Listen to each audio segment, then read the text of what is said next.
Alhamdulillah wassalatu wassalamu ala sayyidina Rasulillah sayyidina Muhammad bin Abdullah wa ala alihi wa sahbihi wa mawalah. Ma ba'd, kita bersyukur kepada Allah Subhanahu wa taala pada malam hari ini bersama-sama kita berkumpul memperingati mengenang mengirim doa tahlil dan khatim wafatnya 100 hari dari wafatnya orang tua kita, guru kita almarhum al-maghfurlah Kiai Haji Miftahis Salam bin Kiai Zubair. Mudah-mudahan Allah Ta'ala mengangkat derajat beliau, Allah Ta'ala memberikan keberkahan kepada keluarga besar beliau, keluarga beliau, anak, istri, santri, murid-murid, para guru-guru di Yayasan Assalam senantiasa mendapatkan berkah dari Allah Subhanahu wa taala, dan dijadikan kita sebagai orang-orang yang hidup di dunia di dalam konsep assalam, dan di akhirat di dalam kubur kita menemukan salam, dan dibangkit dari kubur dalam keadaan salam, dan masuk ke dalam surga Allah Subhanahu wa taala dengan semboyan dan ucapan salam. Tahiyyatuhum yawma yalqawnahu salam wa akhiru da'wahum alhamdulillahi rabbil alamin. Alhamdulillah, nikmat dari Allah Subhanahu wa taala. Kam ni'am tayyal masaib wa akhud tadbir khaib lam yazal fi qabdati syakki rajin lam yadhuk aishan ibadah salihin ina fil ghaibi ajaib. Kam ni'am tayyal masaib, di dalam hal-hal yang gaib itu mengandung keajaiban dari anugerahnya Allah Subhanahu wa taala, keajaiban tadbir dan perencanaannya Allah Subhanahu wa taala. Berapa banyak nikmat yang terkandung di balik musibah, dan orang yang hanya bertumpu kepada rencananya saja, dia akan selalu kecewa. Sebab di balik rencana manusia ada rencana Allah yang lebih baik di dalam mengatur, yang lebih baik di dalam merencanakan, yang lebih baik di dalam mengatur takdirnya dan strateginya. Dan mudah-mudahan Allah Ta'ala jadikan kita sebagai orang-orang yang ridha dengan takdirnya Allah Subhanahu wa taala, yang menempuh jalan yang diridhai oleh Allah Subhanahu wa taala. Ketahuilah bahwasanya kematian adalah sesuatu yang Allah Ta'ala wajibkan kepada setiap manusia. Tidak ada jalan untuk lolos dari kematian. Seandainya ada orang yang bisa lolos dari kematian, maka niscaya itu akan diberikan kepada Nabi Muhammad sebagai manusia yang paling disayang, yang dicintai oleh Allah Ta'ala. Namun Allah Ta'ala berkata kepada Nabi Muhammad, innaka mayyitun wa innahum mayyitun, sesungguhnya engkau adalah mayyit, calon mati, dan mereka semuanya manusia itu mayyitun, semuanya adalah orang-orang yang bakalan mati juga, semuanya. Ini kita yang hadir di sini, coba lihat kanan kiri kita, yang bukan mayyit ada nggak? Semuanya mayyit. Tahu nggak mayyit? Mayyit artinya adalah manusia gabil lil maut, yang bisa mati. Ya, baik, walaupun dia belum mati, tapi dia disebutnya mayit. Kalau sudah mati disebutnya mayit. Nah itu kita semua mayit, semua kanan kiri kita mayit. Saat kita bercermin mayit, saat kita berselfie mayit, saat kita melihat wajah saudara kita kanan kiri kita ada mayit. Yang tua, yang muda, yang besar, yang kecil, yang kanak-kanak, semuanya mayitun. Ada satu orang nanya ke Hasan al-Basri waktu hadir jenazah, ramai banget yang hadir jenazah, orang pada nangis semua. Siapa mayitnya kok pada nangis? Hasan al-Basri bilang, mereka pada nangis soalnya tahu mayitnya siapa. Soalnya mayitnya kamu, saya, dan mereka semua berasa kalau diri mereka bakalan menjadi mayit, sehingga mereka semuanya nangis ingat akan kematian.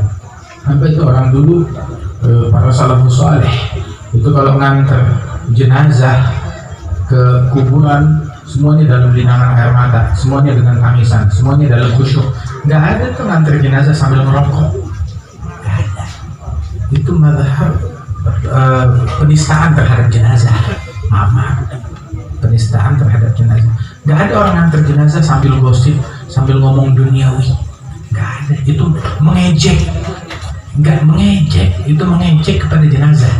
hal yang kayak begitu. Nah itu nggak ada orang mengantar jenazah sambil ngomong duniawi, apalagi sambil gosip, sambil mengumpat, nggak ada. Semuanya dalam linangan air mata, semuanya zikir, semuanya ingat kematian, semuanya nangis, semuanya baca Al-Quran. Begitu kalau antar jenazah. Ambil tuh orang-orang di antara mereka para salafus soleh zaman dulu, saking khusyuknya, nggak sedikit dari mereka begitu sampai di kuburan pingsan. Ditanya kenapa pingsan, begitu dia sadar, bilang saya ngebayangin apa yang dihadapin mayit di dalam kuburnya, dia lagi diinterogasi, dia lagi ditanya, itu yang membuat saya gemetaran sampai pingsan. Semakin. Bahkan tuh kurung batang dipakai, peginya dipakai, pulangnya dipakai. Peginya ngantar jenazah, pulangnya ngantar orang yang pingsan ke rumahnya. Subhanallah. Kayak begitu. Khusyuk meliput semua yang hadir.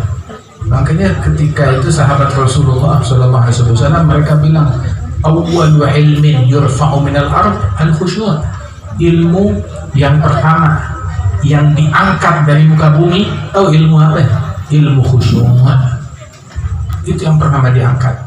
Ketika hilang khusyuk, hilanglah hakikat ilmu. Nggak ada kebaikan di dalam ilmu yang nggak ada khusyuknya. Nggak ada keberkahan di dalam ajaran, di dalam ilmu, di dalam nasihat yang tidak mengandung khusyuk. Allah Ta'ala bilang, qad aflahal mu'minun alladzina hum fi salatihim khashi'un. Telah beruntung orang-orang yang beriman. Siapa yang beriman? Apa ciri keimanan? Ya, mereka adalah orang-orang yang khusyuk di dalam salatnya. Salatnya khusyuk. Walidzalik Allah Ta'ala ketika bicara tentang ulama yang sebenarnya, Allah Ta'ala menyebutkan innama yakhshallaha min ibadihi al-ulama. Sesungguhnya yang mengenal takut kepada Allah Ta'ala dari hamba-hambanya hanyalah para ulama. Makanya kalau ulama nggak punya rasa takut, ulama nggak punya khusyuk, bukan ilmu yang dia punya, palsu yang dia punya. Bukan ilmu, tapi cuma kostum ilmu, cuma bungkus ilmu, cuma kemasan ilmu. Ilmu itu mewariskan rasa khusyuk, rasa takut kepada Allah. Dan Al-Habib Abdullah bin Hasan bin Tahir, al-ilmu khasyah kulluh yu'raf bidhaka ahluh. Al-ilmu bil-amali yazku wa bil-ahwali wa laysa bil-adwali wa kathratil jidali. Ilmu adalah rasa takut kepada Allah. Mau tahu orang yang punya ilmu, orang yang punya rasa takut. Ilmu dengan pengamalan, dengan diamalkan, dengan akhlak, dengan sifat yang luhur, dengan budi pekerti yang santun, dengan rasa khusyuk, dengan takut kepada Allah bil ahwal, halal khauf, keadaan takut, halal khusyuk, takut kepada Allah Ta'ala, khusyuk kepada Allah Ta'ala, khudu', inkisar, zillah. Ilmu kayak begitu. Ilmu tuh seperti itu. Begitu. Mau tahu ahli ilmu ya kayak begitu. Ilmu bukan dengan orasi, bukan dengan pidato, bukan juga dengan berjidal dan dengan berdebat, tapi ilmu itu dengan takut kepada Allah Ta'ala. Nabi Musa itu alim, punya ilmu. Nabi Harun alim, punya ilmu. Di zaman mereka yang tukang pidato siapa? Orator ini siapa? Fir'aun orator, tukang orasi. Kemudian juga Haman itu orator, pandai berorasi. Qarun tukang orator, tukang orasi, pandai berjidal, berdebat. Innama utituhu min ilmi, saya dapat dari ilmunya saya. Tukang orator, tetapi itu mereka bukan alim. Yang alim ada Sayyidina Musa. Sayyidina Musa itu orang yang diberikan keilmuan. Bahkan karenanya itu ilmu, rasa takut kepada Allah Ta'ala, khusyuk kepada Allah Subhanahu wa Ta'ala. Nah, saudara-saudara sekalian, nggak ada jalan untuk kabur, untuk lari dari kematian. Jangan harap masker kita bisa melindungi kita dari kematian. Andaikan kita bermasker tembok, tetap kita nggak bisa lolos dari kematian. Kita cor mukanya kita, nggak bisa lolos kita dari kematian. Qul innal mauta alladzi tafirruna minhu fa innahu mulaqikum. Kematian yang kamu kabur darinya, dia bakal menjumpai kalian, bakal menyidak kalian. bakal mergokin kalian. Kemudian begitu kita mati, diboyong ke akhirat.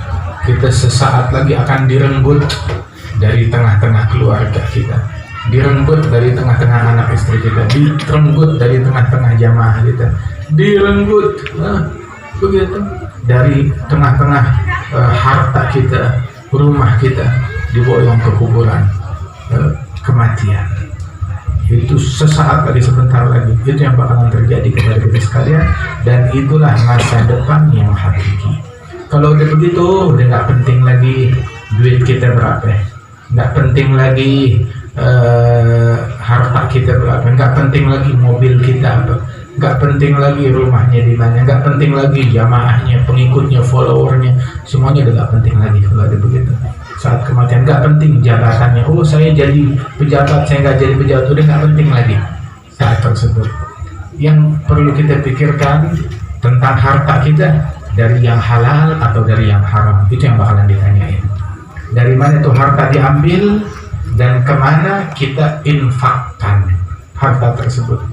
Kesehatan kita, masa muda kita, kemana umur kita, kesehatan kita, waktu luang kita, kemana kita pakai, kemana kita habiskan.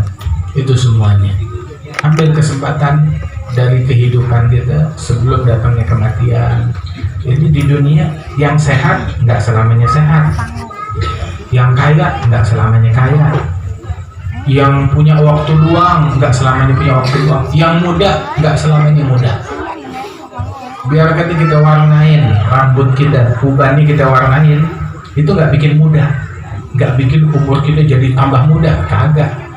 Penampilannya doang, umurnya masih segitu-segitu juga, segitu juga. Muka kita pakein krem biar nggak keriput, nggak bikin kita jadi muda. Umurnya segitu-segitu doang, cuma penampilannya doang. Biar kata muka kita cat, tetap aja tidak akan menambah umur kita. Umurnya udah segitu. Masing-masing yang ada di sini ajalnya itu udah ditentukan oleh Allah Subhanahu Wa Taala. Jadi sibuklah dengan hal yang penting, dengan hal yang semestinya. Jangan sibukkan diri kita dengan hal-hal yang gak ada gunanya, yang kagak penting, yang bukan prioritas. Apa sih yang prioritas? Yang prioritas itu adalah sholat kita, puasa kita, bakti kita kepada ibu bapak, berinfak, bersedekah, nuntut ilmu agama, berzikir, ngakurin orang, damaikan orang. Itu yang prioritas. Yang lain tuh cuma pernak-pernik duniawi, cuma hiasan duniawi yang membuat orang banyak tertipu. Aksesoris emas beneran tuh, nggak tahu ini plastik.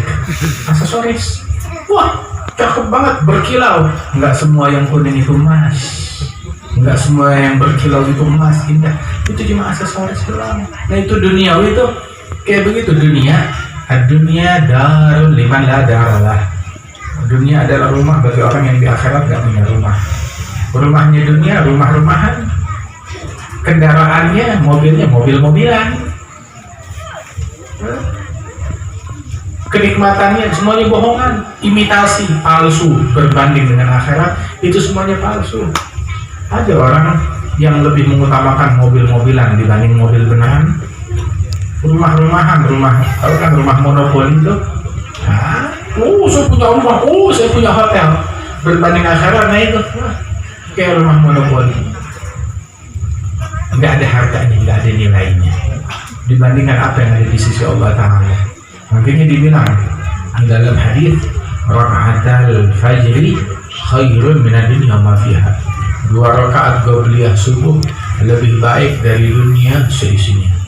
Ada Sa'ad bin Mu'adz, sahabat Rasulullah yang mati syahid.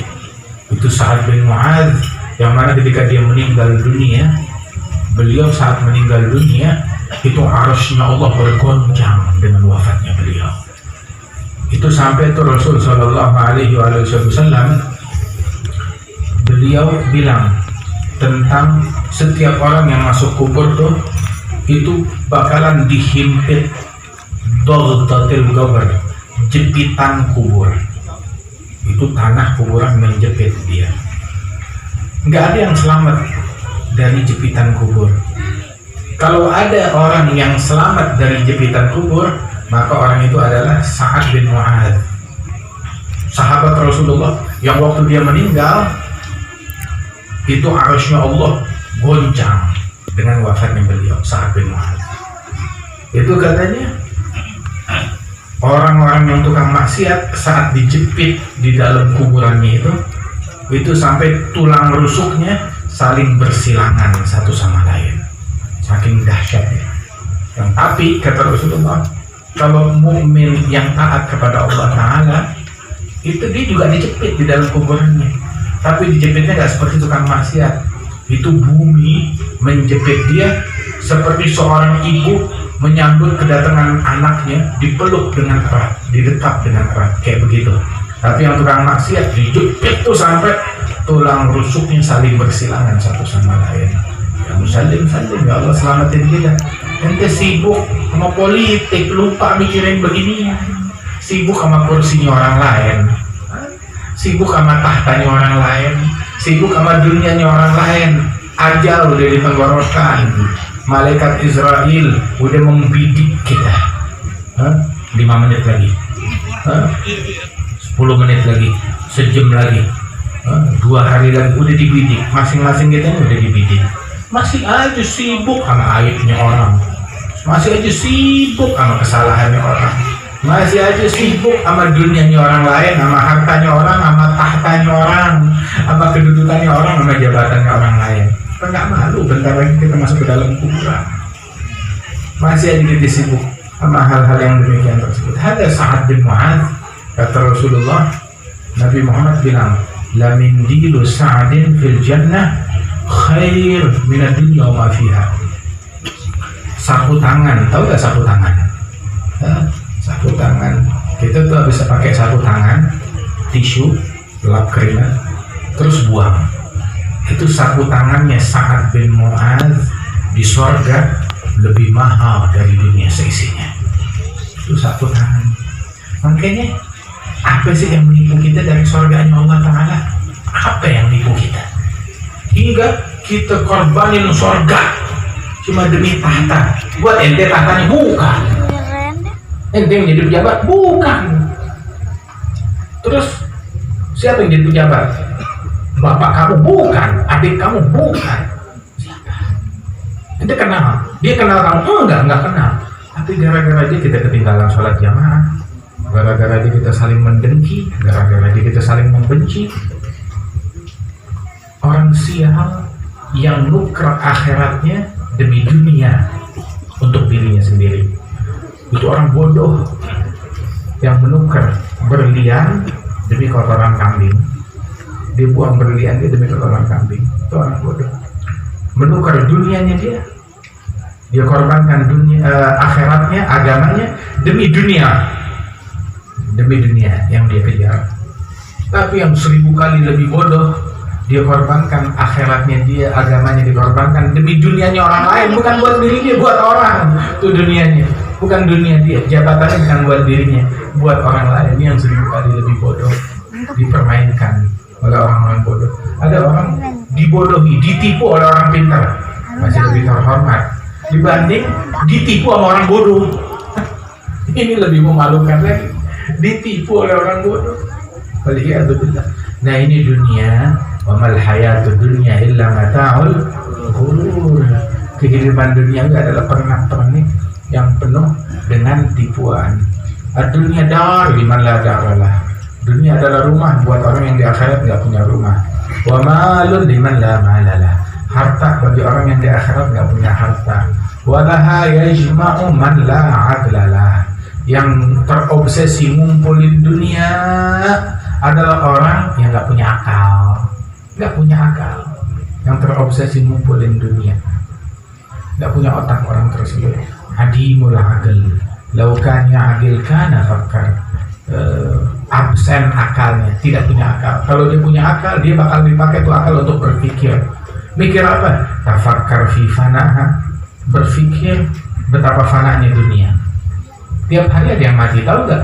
Ini kita nih, saya nih, diundang acara dari satu acara ke acara lain tuh orang mati. Semuanya urusannya orang mati. haul semalam hadir haul setahun wafatnya seseorang. Sebelumnya lagi hadir jenazah. Kemarin di hari yang sama, kemarin hari Jumat tuh di hari yang sama ada jenazah yang dikuburkan, sama juga ada acara tahlilan juga.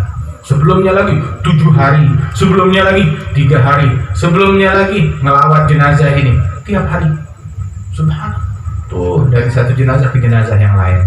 Nah kita di sini coba tunjuk satu orang yang belum ada keluarganya yang meninggal dunia. Yang keluarganya masuk itu di sini ada nggak? Yang keluarganya belum ada yang meninggal? Nggak ada.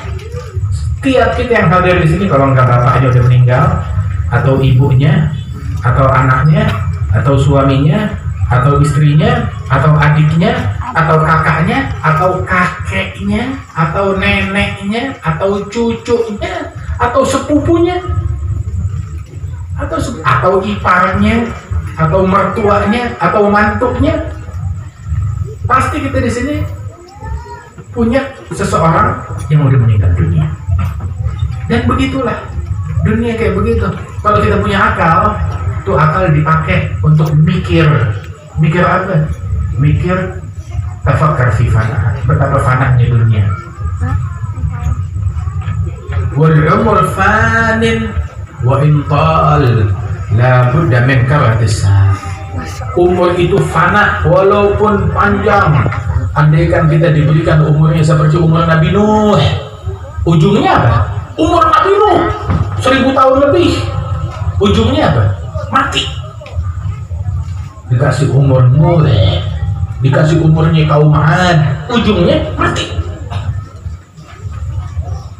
Umur itu fana, walaupun panjang, mesti mencicipi kematian. Datang malakul maut, datang kepada Nabi Musa sama Sahih Bukhari, masuk tanpa izin, bilang saya mau cabut nyawa kamu, ditempeleng oleh Nabi Musa. Pulang hadap Allah, ya Rabb, kamu utus saya kepada orang yang benci kepada kematian, yang nggak suka kematian. Yang kamu izin nggak? Enggak. Nah kali ini izin. Datang malakul maut kali berikutnya kepada Nabi Musa, ya Musa, Assalamualaikum, saya minta izin, saya malaikat yang diutus oleh Allah Ta'ala. Dia bawa banteng, bawa apa namanya, banteng, sapi besar. Kemudian saya malakul maut diutus, ini saya bawa banteng. Allah Ta'ala bilang, silahkan kamu usap telapak tanganmu di banteng ini. Setiap bulu yang tersentuh tanganmu bertambah 1 tahun. Itu sekali ngusap kira-kira berapa ribu? 1000 lembar, 2000 lembar, 5000 lembar. Pokoknya setiap lembar bertambah 1 tahun dari umurnya.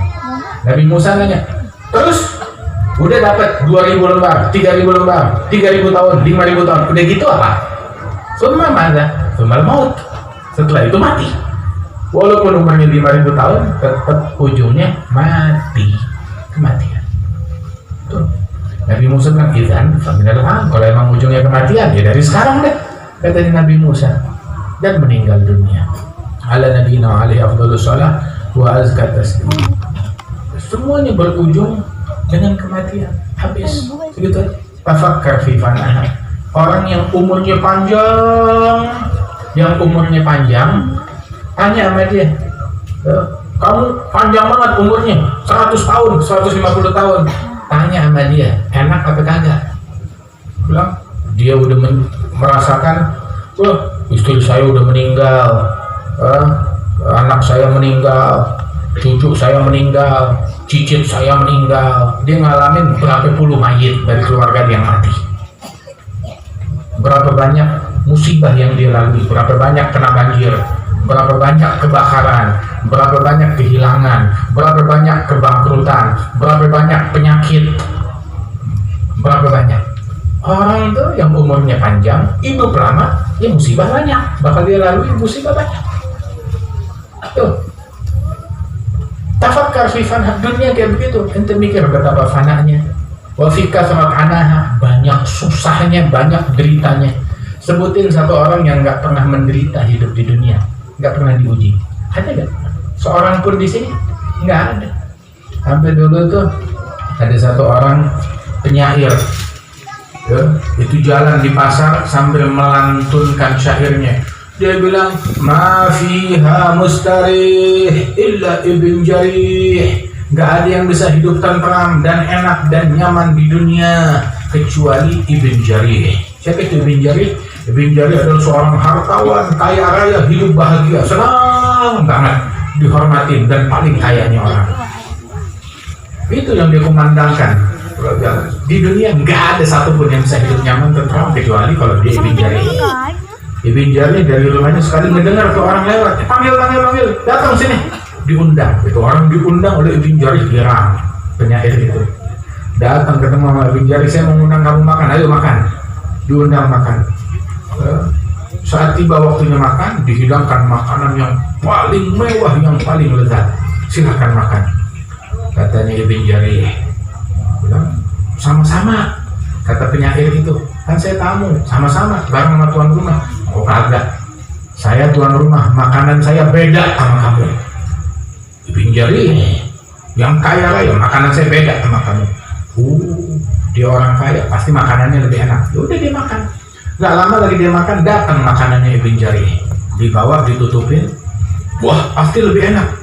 Satu hidangan aja. Ini puluhan macam, ini cuma satu macam. Dibuka roti gandum kering, kagak enak.